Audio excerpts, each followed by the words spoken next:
All right, at this time, would you please help me welcome our pastor and friend, Pastor Matt Smith.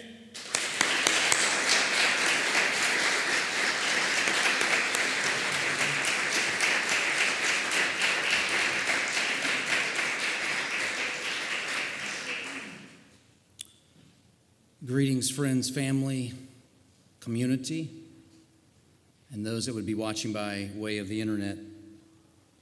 First of all, I write my own speeches. I write my own sermons because God gives instructions to those that will listen. If you are the real deal, you're a pastor, politician, doctor, teacher, and if God has truly called you to be that, God will provide the support you need to complete the purpose He has called you to. Don't let anybody else complete it for you. You complete it yourself. I want to address this time to the Church of Jesus Christ throughout America. It doesn't take someone very long to see that this country was not founded on any kind of false god and its ideology. Rather, America was founded upon Jesus Christ and the living Word of God. No one can deny that many of the founding fathers of the United States of America were men of deep religious convictions based on the Bible and their faith in Jesus Christ. Of the 56 men who signed the Declaration of Independence, 24 of 56 held seminary or Bible school degrees. From the words of John Hancock, the first signer of the Declaration of Independence, resistance to tyranny becomes the Christian and social duty of each individual. Continue steadfast and with a proper sense of your dependence on God.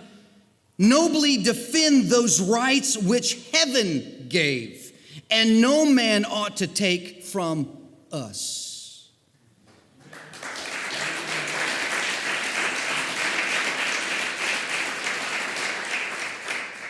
Our first president, George Washington, he stated, "While we are zealously performing the duties of good citizens and soldiers, we certainly ought not to be inattentive to the higher duties of religion, to the distinguished character of patriot. It should be our highest glory to add the more distinguished character of Christian." From the second U.S. president, the signer of the Declaration of Independence, John Adams. "Now I will avow that I then believe, and I now believe, that those general principles of Christianity are as eternal and immutable as the existence and attributes of God."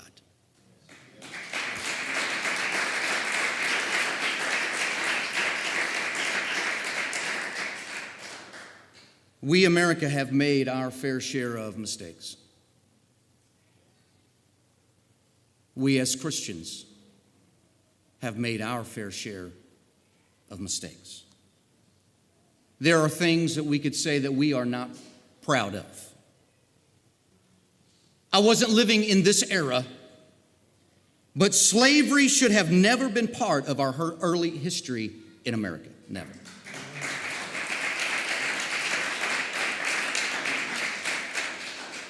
In addition, we could have handled the native Indians with greater care as well.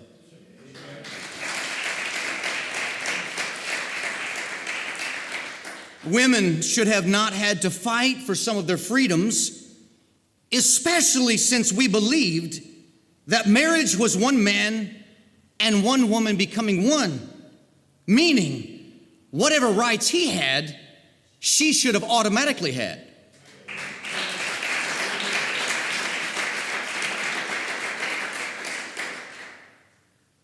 This country has changed over the last 2 centuries.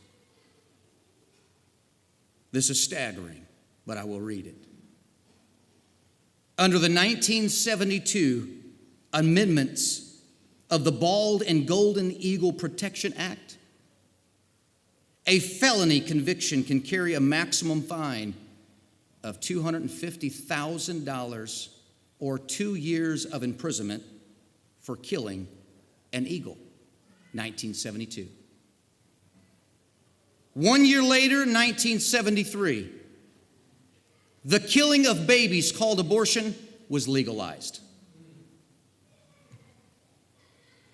According to Wikipedia, abortion is the ending, not of life, but the ending of pregnancy by the removal or forcing out from the womb of a fetus or embryo before it is able to survive on its own, according to Wikipedia. Wikipedia goes on to say an estimated 44 million abortions are performed globally each year, with slightly under half of those performed unsafely. 44 million. The Supreme Court 1973 decision, Roe versus Wade, invalidated state laws and set guidelines for the availability of abortion to everyone.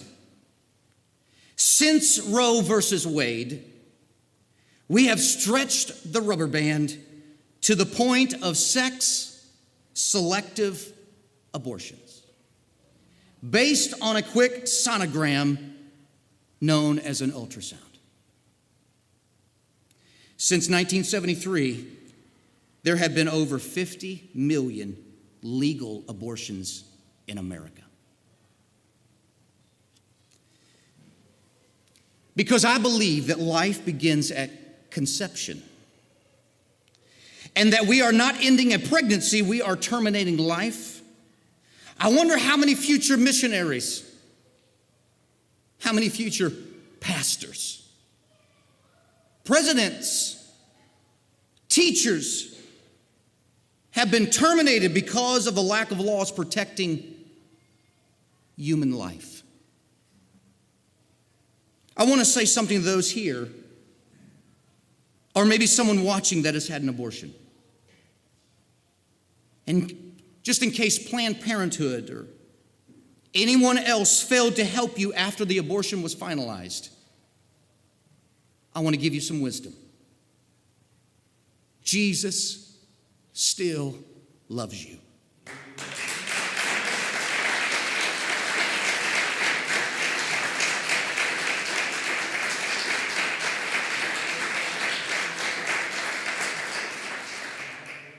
Jesus still loves you. You can be forgiven. You do not have to live with regret the rest of your life. If a church rejects you because of your decision to be forgiven, walk away from them. They're not the real church anyways.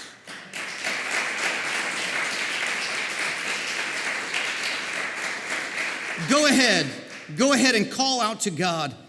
Ask Him to forgive you. Forgive yourself.